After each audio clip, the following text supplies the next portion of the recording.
Hey, bonjour tout le monde, j'espère que vous allez bien. Bienvenue dans une nouvelle vidéo dédiée à ELK et OpenDistro. On va s'intéresser à la partie un petit peu la plus intéressante liée à ce qu'apporte OpenDistro, c'est l'authentification et l'autorisation. Aujourd'hui, on va voir l'authentication, donc l'authentification, à bien différencier de l'autorisation. Alors l'authentication, c'est l'accès, donc la possibilité d'accéder et pas forcément d'avoir la permission pour faire les choses. Donc aujourd'hui, on va s'attacher à intégrer un LDAP dans l'authentification qui est prise en compte par notre cluster Elasticsearch et par notre Kibana. Donc pour ça, c'est assez simple. Dans le dépôt que vous avez, donc Elasticsearch pardon, sur la ELK sur la vidéo 86, vous avez ce que j'ai utilisé moi, donc install LDAP. Et moi pour jouer ça, donc je l'ai utilisé à partir donc vous allez pouvoir le retrouver, je vous le montre tout de suite quoi, il n'est pas encore poussé mais il va être poussé à cet endroit-ci, à l'endroit où je stocke toutes mes stacks, c'est-à-dire dans un répertoire qui se nomme Vagrant File du projet Xavki. Donc vous retrouverez ici ELK. Et c'est ici que vous allez retrouver la même chose qu'à cet endroit-là, c'est-à-dire que j'ai mon Vagrant File de déploiement avec un LDAP qui s'installe ici, qui joue le script d'installation que je vous ai montré rapidement tout à l'heure, et l'installation du cluster OpenDistro, donc les nœuds élastiques 1, 2 et 3. Le script d'install, on peut aller le voir ici, le script d'install, voilà ce qu'il fait. Donc il définit plusieurs variables qui vont être utilisées pour LDAP, il modifie le etc host. Également, donc notre LDAP va s'appeler, aura une URL ldap.example.com. Donc sur notre nœud Elasticsearch, donc sur nos nœuds même Elasticsearch, moi je vais le faire sur un seul aujourd'hui, mais il faut le faire sur les 3 nœuds. Vous avez ldap.example.com. Donc à la rigueur, on va le faire, on va faire comme ceci. Vagrant SSH ES2. Voilà. Donc c'est important, c'est ce qu'on va faire. Il faut le faire sur les 3 nœuds, sauf le script qui met à jour la config comme on l'a fait précédemment pour les passwords. C'est exactement le même principe. Donc sudo vim /etc host. Voilà. En fait, pourquoi? Alors tout simplement parce que si on perd un des nœuds, ou qu'on sort un des nœuds volontairement de notre cluster, il faut que les autres puissent potentiellement prendre le relais et donc contacter également le LDAP. Sinon vous serez bloqué en matière d'authentification et là ça sera pas très marrant. Donc sudo vim /etc host. Donc déjà première chose à faire, ça. Ok. Donc ça c'est le host, c'est mon LDAP en question. Donc ça va être la machine de gauche ici sur laquelle je vais. Hop, voilà. Donc son IP, c'est celle-ci, 192.168.20.124. Moi, je vais me mettre en route pour gagner du temps sur toutes les machines. Parce que faire une vidéo courte, c'est pas forcément évident. Hop, voilà. Donc là, on enregistre. Ok. Donc sur celle-ci, je suis déjà en route. Parfait. Si donc l'installation de mon LDAP ici se déroule comme ceci. On a plusieurs petites choses, du Vim, etc. Et le plus important, c'est cette partie-ci qui définit des passwords, notamment un password. Alors, on va retrouver. Donc, l'idée, c'est on a plusieurs users ici Alice, Bob, Carol, Dave, Eve, Franck, Grace et Henri. Et pour les créer, on va créer une boucle sur cette liste. En utilisant la fonction addPerson, et cette fonction addPerson va jouer ceci dans notre LDAP, va faire un LDAP add, va s'authentifier et va rajouter les users avec un UID qui dispose donc du nom, du name qui est là. Le password, il est généré à partir du mot de passe qui se nomme password. Donc on va le voir après, on va faire un ajout d'utilisateur supplémentaire pour le test, etc. Donc du coup, l'installation, je vous laisse regarder. Sinon, on va passer beaucoup de temps dessus. Donc, le LDAP, lui, tourne. Ce que je peux faire, c'est le checker déjà. Donc, si je reprends mes slides, donc le checker, voir si son fonctionnement est bon. Donc pour ça, j'installe, donc je l'ai déjà installé, LDAP utils. Et on va tout simplement l'interroger, notre LDAP. Donc là, en l'occurrence, vous voyez que j'ai demandé tous les UID. Donc on retrouve nos UID, Dev, Franck, etc. Et dont Alice, qui sera notre test aujourd'hui. On peut également faire un test de connexion de cette manière-ci, c'est-à-dire que, admettons qu'on ait injecté des utilisateurs, on veut tester pour voir si ça fonctionne bien, on va en rajouter un après, un d'utilisateur. On peut l'interroger comme ceci. Donc là, en l'occurrence, moi, je vais prendre le user qui se nomme Alice. Voilà. Et donc là, il me demande le password de Alice, qui est password, et là il me dit un résultat en me disant ok, tu as réussi à te connecter. Donc ça c'est important parce que derrière, en matière de configuration, OpenDistro est pas forcément évident à mettre en place, notamment pour LDAP, un peu plus facile pour Active Directory que pour LDAP d'ailleurs. Vous avez une doc qui est très typée Active Directory et peu de docs centrés sur LDAP. Donc du coup, c'est pour ça que là c'est intéressant de voir LDAP, voir un petit peu la configuration. Donc on se rend toujours ensuite à l'endroit où on était pour nos passwords, c'est-à-dire USR Share, Elasticsearch, Plugin, OpenDistro Security, Security Config. Là ici, on a un fichier qui se nomme config.yml. Donc là, pour l'instant, si je teste, si je fais Alice password, je ne peux pas me loguer. Alors que je peux me loguer avec mon user que j'avais créé lors des vidéos précédentes. Zavki se connecte sans problème en tant qu'admin. Ok. Donc, nous, ce qu'il faut, c'est modifier ce fichier config.yml. Et vous voyez que dedans, on retrouve un bloc qui est dédié à l'authentication, donc auth C, avec différents types d'authentification, du Kerberos, du Basic Internal Auth Domain, du proxy auth, du JWT, du client cert et du LDAP.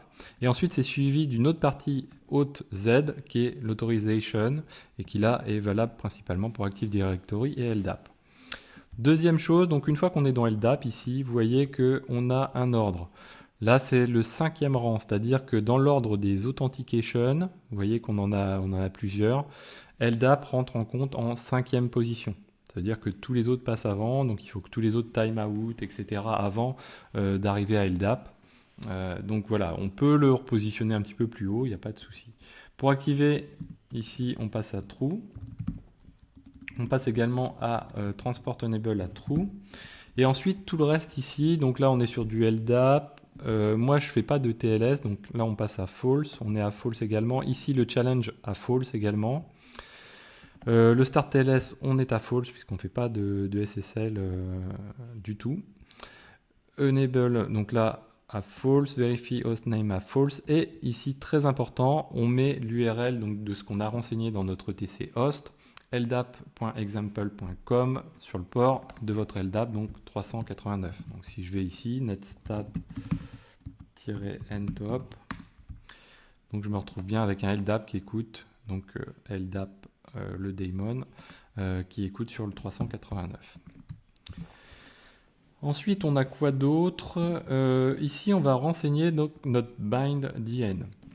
Donc là, c'est la structure classique d'un LDAP. On a un user admin, donc c'est son CN, qui va permettre d'accéder ici à notre racine de LDAP, d'ici example, d'ici com. Et derrière, on va lui passer le password de admin qui est password. Donc là, bien sûr, dans la vraie vie, c'est pas ça. Ensuite, on va lui passer la base que l'on va interroger pour nos users, c'est-à-dire l'équivalent de la requête que l'on avait tout à l'heure. L'équivalent de la requête que l'on avait tout à l'heure, qui est celle-ci, où je passe, vous voyez, d'ici example com, et je demande les UID, donc vous voyez que c'est une manière, donc là on récupère en gros tous les UID depuis la racine de notre LDAP. On aurait pu demander des sous-groupes, des OU, quoi, en fait, précises, notamment on a l'OU people qui appartient les users, moi j'ai pris la racine, voilà, à vous de de faire les choses. Donc nous, on est arrivé à cette partie-ci. Le user base, donc on a dit c'est ce qu'on interroge. Ensuite ici, le user search, c'est quel élément on va récupérer. Nous, en l'occurrence, on va récupérer l'UID et on va dire que l'UID, c'est ce qui va correspondre via cet élément-là. On va dire que l'UID est égal à 0. C'est le username, c'est-à-dire ce qui est saisi ici. Ensuite, on récupère quel attribut de notre interrogation LDAP. On récupère UID.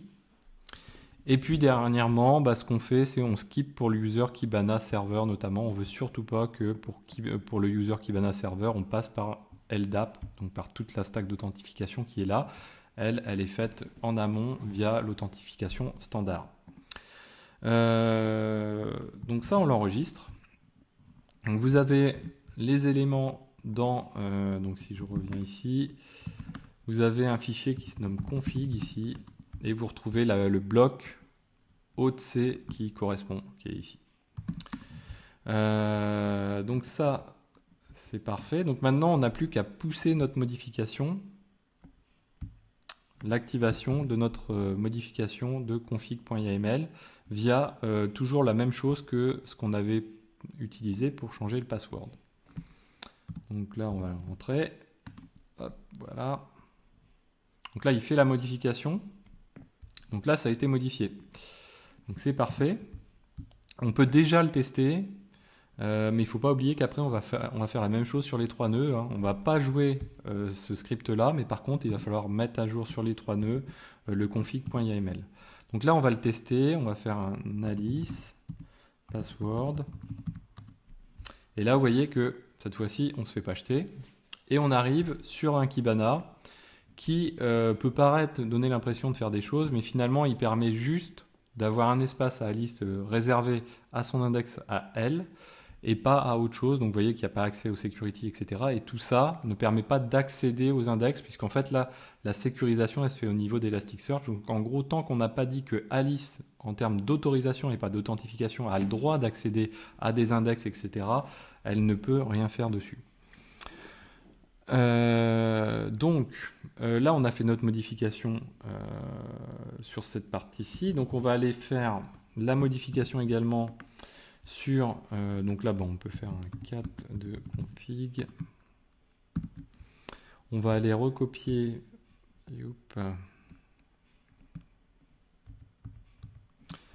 la partie donc on se trompe pas, c'est pas cette partie-ci, voilà. Cette partie-ci, LDAP, voilà. Donc on va recopier cette partie-ci. Et là, surtout, on n'a pas besoin de... ici, donc on va aller la modifier. Donc dans vim /usr share elastic plugin open distro security, je crois. Security.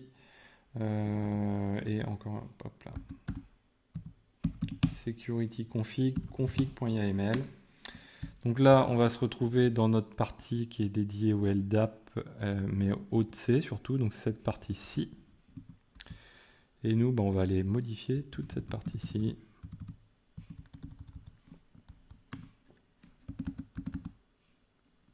Ouais. Comme on est sur du YAML, on va le faire un peu plus attention, voilà. Donc là, on a notre bloc LDAP qui a été intégré, parfait.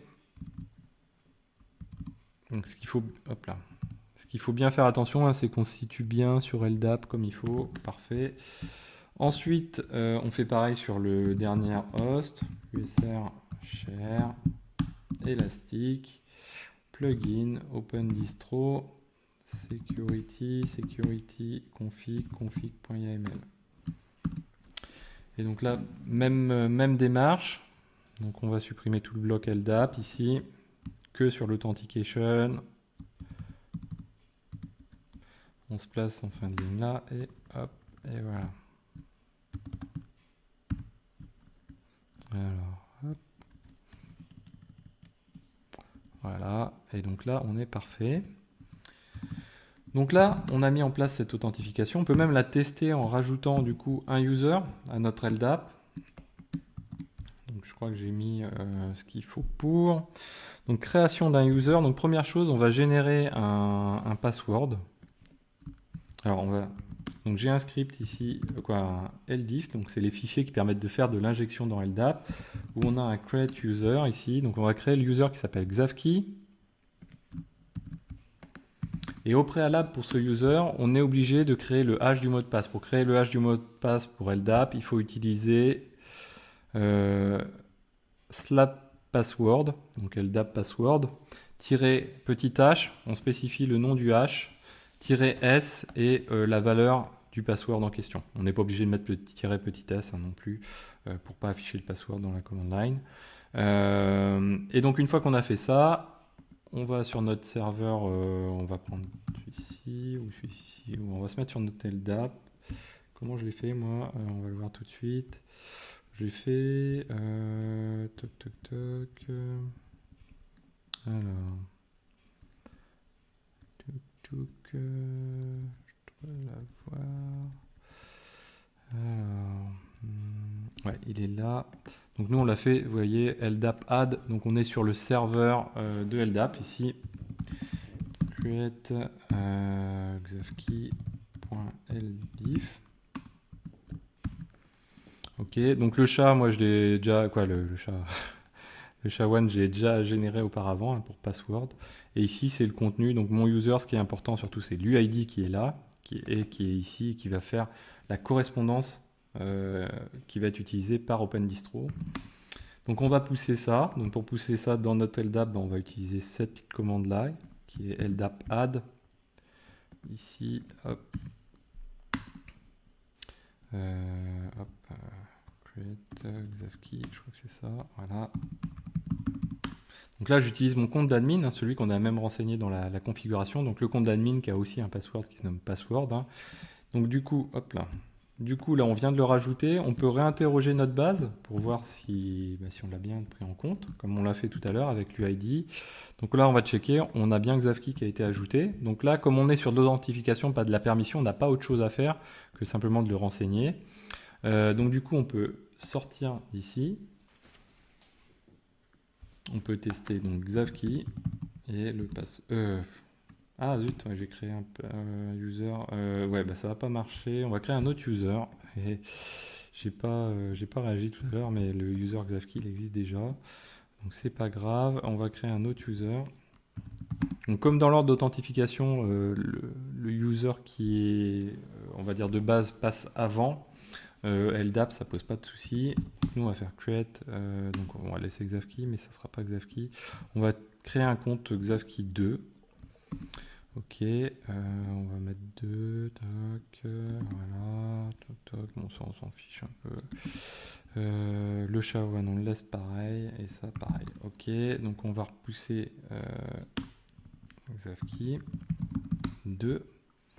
Ok, donc là il nous dit bien qu'il a été rajouté, on peut le tester ici. Hop, voilà, Xavkey 2 qui a été rajouté ici. Et ici on va mettre Xavkey 2 et le password. Voilà, et donc là vous voyez qu'on arrive à se connecter avec le user. Alors un autre mode de test de connexion, alors je ne l'ai pas fait la première fois, mais on aurait pu le faire, c'est par le curl classique avec le user. Donc là on peut lui passer un curl, hop, on va se remettre comme ceci, curl de 127.0.0.0.1.2.9200 en HTTPS //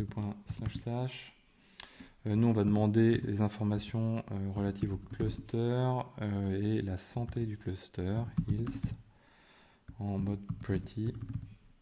Et là, si on demande donc -insecure, cure, -u, et là on va passer donc Alice, password, son password.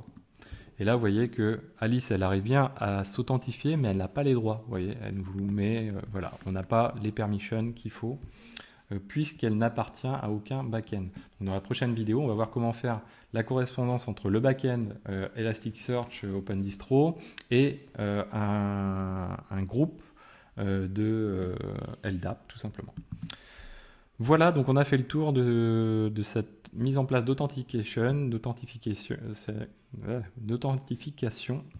J'espère que cette vidéo vous a plu. N'hésitez pas à la partager, à mettre des pouces bleus, à commenter. Moi, je vous dis à très bientôt sur Xavki.